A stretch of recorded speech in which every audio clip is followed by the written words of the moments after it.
بە شێوەیەکی گشتی تایبەت بە ئامارەکانی توشکوانی ئۆتیزم واروها کێشە و گیر و گرفتەکان و داواکاریەکان میوانداری زۆر بەڕێز کەمال جەبار سەرۆکی کۆمەڵی ئۆتیزمی کوردستانمان کردووە کە لە ستوودیۆی هەولێرەوە میوانە. کاک کەمال سپاس بۆ ئامادەبوونی بەڕێزتان. ئامارەکان تایبەت بە توشکوانی ئۆتیزم لە هەرێمی کوردستان چیمان پێدەڵێن؟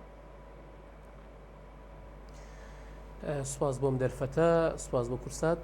بێگومان ئۆتیزم لە کوردستان ڕۆژ لە دوای ڕۆژ لە هەڵکشانێکی بەرچاودایە و ئەو ئامارانەی کە ئێمە کۆمەڵی ئۆتیزمی کوردستان بە شێوەی نافەرمی کە بڵاوی دەکەینەوە بەڕاستی مەترسیدارن. جێگەی ئەوەیە لەسەری هەڵوەستە بکرێت، جێگەی ئەوەیە بەڕاستی تێڕابمێنین، جێگەی ئەوەیە ئیشی بۆ بکرێت.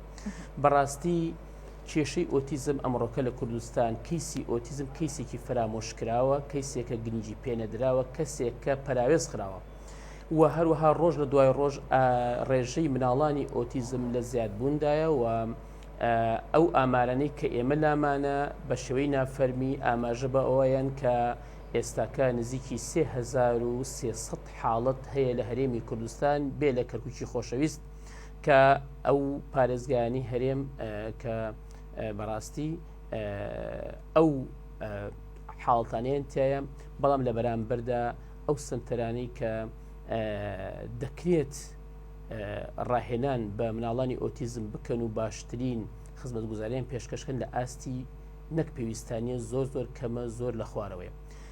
بەو ئەندازەیە بەو شێوەی ئێستا ئەگەر بێت و ئەو ڕێژە زۆری مناڵانی ئۆتیزم کە وجودیان هەیە لە کوردستان و ڕۆژانە لە زیادبوونە و هەڵکشانێکی بەرچاودایە، ئەگەر بەو خەدەماتی ئێستاەوە بێ و بەو شێوەی کە ئێستا هیچ بەرنمەیەک نییە بۆ خزمەتکردیان بەڕاستی کارەساتێکی گەورە دروست ئەکات لە دوا ڕۆژی کۆمەلگاوە مناڵانی ئۆتیزم و توشبوانی ئۆتیزم بەڕاستی ڕوبەڕووی گەورەترین کارەسات دەبنەوە لەگەڵ خێزانەکانیان، چکە بەڕاستی خێزانەکان لە کۆتاییدا گەورەترین زەرمەندن و دواتریش کۆمەلگا تووشی شپرزەیەکی گەورە دەکەن. بەڵێ کاک کەمال، هەوڵەکان بۆ چارەسەرکردنی کێشەکان یاخود ئەو هەڵوێستەی کە بێشتر باست کرد لەگەڵ هەڵکشاندنی ئامارەکان پێویستە هەڵوێستە هەبێت و کاری جدی لەسەر بکرێت. هیچ کارکردنێک لەمڕۆوە هەیە؟ بەڕاستی ئێمە وەکو کۆمەڵی ئۆتیزمی کوردستان هیچ دەرگایەک نەماوە لێ نەدەین. ئێمە کۆمەڵی ئۆتیزمی کوردستان دەستەی باڵامان لە هەولێر و لەگەڵ لەقەکانی سلەیمانی دهۆک گەرمیان و ئێمە بە هەموو هەوڵێکمانداوە بە نووسراوی فەرمی بە بەڕاستی لە هەموو پەیوەندیەکانمان لە ڕێگای ئەنجومەنی وەزیران، حکوومەتی هەرێمی کوردستان، وەزارەتی کاروباری کۆمەڵاتی، دەستەی مافی مرۆڤ، بە ئەنجومەنی پارێزگاکان لە هەموو دەرگاکانمانداوە بۆ حەلکردنی و چارەسەرکردنی کێشەی مناڵانی ئۆتیزم. بەڵام لێرەدا بەڕاستی نەبوونی سنتەری پرۆفیشنال، ئێمە تەنها لە کوردستاندا 3 سنتەری حکومیمان هەیە وەکو ڕسمیات کە ئەم 3 سنتەرە حکومی لە چاو 3300 مناڵی ئۆتیزم تەنها ئەتوانین بڵین با نزیکی 400 تا 500 مناڵی لە خۆی گرت بێ. باشە ئەی ئەو 2300 مناڵی کە ئەمێنێتەوە یاخود نزیکی 3000 مناڵی ئەمێنێتەوە چی لێکرێ؟ کەواتە ئێمە لێرە گەورەترین مشکلەمان ئەوەیە کە سنتەری ڕاهێنانی پرۆفیشناڵمان نییە. ڕێکخراوەکانی تایبەت بە مافی مناڵان، ڕێکخراوە ئەجنەبیەکان، ئەو ڕێکخراوانەی بیانین ئەوانیش بەڕاستی وەکو پێویست نهاتونە سەرخەت و هیچ هەڵوێستێکیان نییە تاکو ئێستا ئەگەر بێت و ئەو ڕێکخراوانە بە هەماهەنگی لەگەڵ حکوومەت ئەتوانن لە هەر پارێزگایەکدا لە مرکزی هەر محافەزەیەکدا سنتەرێکی پرۆفیشناڵی گەورە ئاوا بکەن کە جگە لە ڕاهێنان هەموو مەجالەکانی تەرفیهی و تعلیمی تیابێ، بەڵام بەداخەوە بە ڕۆڵی خۆیان هەڵنەساون ئەوانیش کەیسەکەیان ئیهمال کردو. زۆر جار ئێمە کاکەمال هۆکار چییە کە ڕێکخراوەکانیش بەپێی پێویست نەیانتوانیوە خزمەت بکەن؟ هۆکار ئێمە بۆ چیە گەڕێتەوە کە ڕێکخراوەکان بە لە ئاستی چاوەڕوانیەکان دانین؟ بەڵێ خاتون، من زۆر جارۆک و سەرۆکی کۆمەڵی ئۆتیزمی کوردستان کە نوێنەری هەڵبژێردراوی خانەوادەی مناڵانی ئۆتیزمین ئێمە وتومە ئەو منەظەمانە ئەوانی کە لێرن بەڕاستی کە ئەڵێت ڕێکخراوی فڵان بۆ مافی مناڵ بەس تەنها بەستی مناڵی ساغ و سەلامەتە، ئەو مناڵانی کە هیچ مشکلیان نیە تەنها بە شتێکی ڕەمزی خزمەتیانەکەن. بەڵام کەیتە سەر ئۆتیزم کە حاڵەتەکە توندا، ئێمە مناڵی وامان هەیە بەڕاستی پێویستی بە دەرەوەی وڵاتە، پێویستە ببرێتە وڵاتانی مەسەلەن کەنەدا، ئەڵمانیا، ئەو وڵاتانە کە چارەسەری، بەڵام ئەو منەظەمانە بە هیچ شێوەیەک هاوکار نین، ڤیزەی پێ نادەن، ڤیزە بە عایلەکەی نادەن و ئەڵێن ئەمە ئۆتیزمە ئیشی ئێمە نییە. بەڕاستی زۆریان وایەوەتەوە، یان ئەوە تا ئەگەر خزمەتیش بکەن دێن لە یادی مناڵانە هەندێک دیاری و شتی ڕەمزی دێن کە ئەوە چارەسەر و دەرمانی دەردی عائیلەی ئۆتیزم و مناڵەکان ناکەم.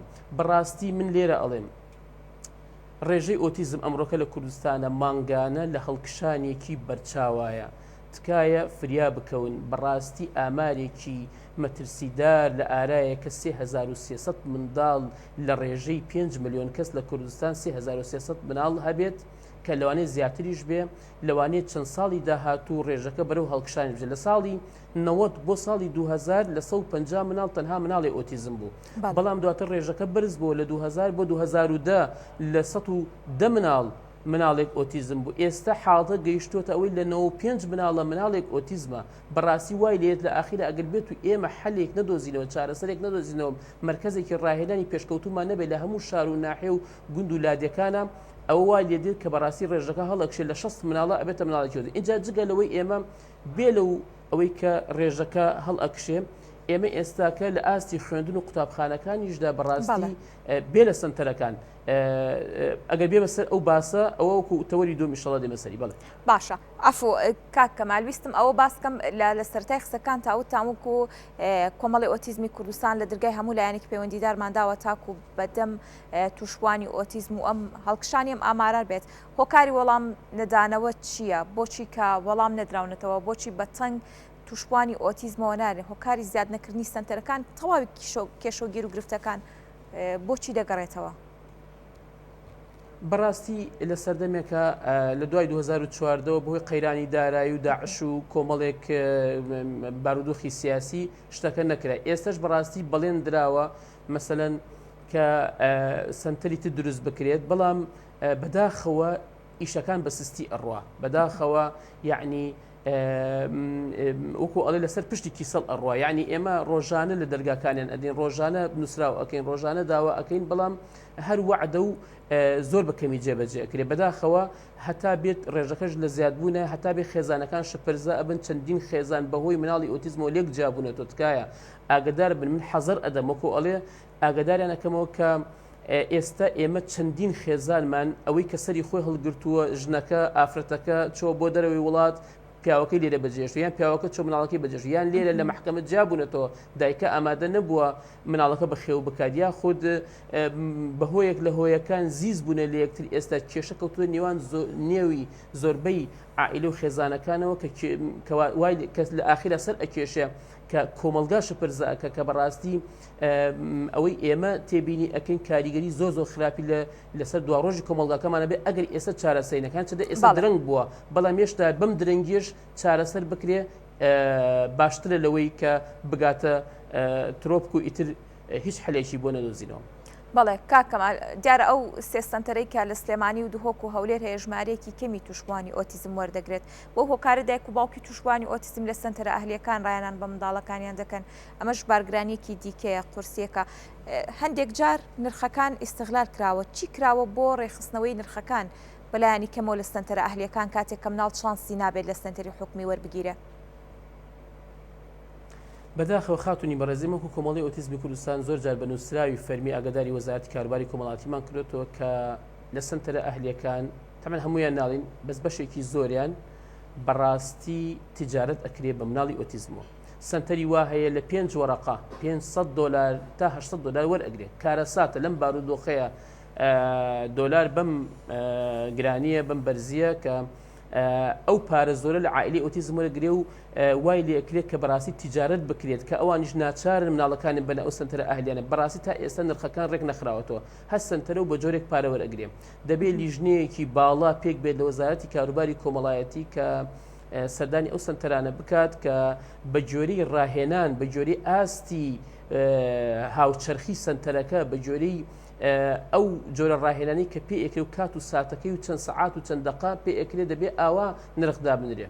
ئەگەرنا بەو شێوەی ئێستا بێت کە هەر سنتەرە و بە شێوەیەک لە شێوەکان بە کەیفی خۆی بە بیاسای خۆی نرخدا بنێ، بەڕاستی کارەساتە بۆ عائیلەی ئۆتیزم. ئێمە ناڵێن سنتەری ئەهلی نەبێ، سنتەری ئەهلیش هەبێ لە پاسێ، بەڵام سنتەرە ئەهلیەکان دەبێت زەبط بکرێن، دەبێت بە یاسا ئیش بکەن، دەبێت وا نەکەن تیجارەت بە خێزانی ئۆتیزمەوە بکەن چکە عائیلەی ئۆتیزم خۆی باری دەرونی بەڕاستی ڕووخاوە اینجا کێشەی هەیە مشکلەی هەیە لە ڕووی دارایی و زۆربیان هەژارن کرێچین ئەم جارە بێن دەبێ ماڵ و حاڵی خۆیان بفرۆشن سیاری خۆیان بفرۆشن تاکو بیان بەوەی کە بتوانن بەڵێ هاوکاریەکانی کار و کاروباری کۆمەڵایەتی بۆ مناڵانی ئۆتیزم بۆ یاخود هەماهەنگی لە نێوان کۆمەڵی ئۆتیزم و کار و کاروباری کۆمەڵایەتی بۆ خزمەتکردنی ئەم چینە گەیشتۆتێکیۆ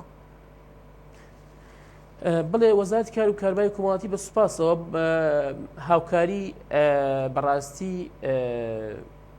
خێزانەکانی ئۆتیزمی کردووە لە هەندێک ڕۆ مەسەن لە ڕووی پێدانی مۆڵەتی بەخێوکەر بۆ ئەو دایک و باوکە بۆ ئەو دایکانی کە مۆزەفی دەوڵەتن و هەروەها بەشێک لە مناڵانی ئۆتیزمیش کە ئێستا موچەیان هەیە کە لایەن وەزارەتی کاروباری کۆمەڵاتی و سەرپەرشی دەکرێت بەو شێوەیە بەڵام بەشێکی تر لەوانەی کە بەڕاستی بەشێکی زۆر شەستی مناڵانی ئۆتیزم ئێستا موچەیان نیە بەداخەوە لیژنیان بۆ کراوە لیژنەکەش بەردەوامە هیوادارین پەلەی لێ بکرێت تکایە پەلی لێ بکرێ و عائیلانە بەڕاستی لە 2012ەوە هیچ عائیلێکی ئۆتیزم موچەی بۆ نەبڕاوەتەوە مناڵەکان ئەو 150 کە مەڵێن موچە نییە من حەیەکە ئەدرێ بە خێزانەکان پێویستە ئەو من حەیە بە زووترین کات بگەڕێتەوە و هەروەها ئێمە داوامان کردوکە کۆمەڵی ئۆتیزمی کوردستان کە قەرەبووی ئەوەندە ساڵی ڕابردووشیان بۆ بکرێتەوە ئێمە پەیوەندیەکانمان لەگە وەزارەتی کاروباری کۆمەڵاتی بەتایبەتی بەڕێوایەتی گشتی چاودێری و گەشەپێدانی کۆمەڵایەتی کاک مامۆستای سەرچاوشین و هەروەها تۆڕی پاراستنی کۆمەڵاتی کاک شێخ محەممەد بەرزنجی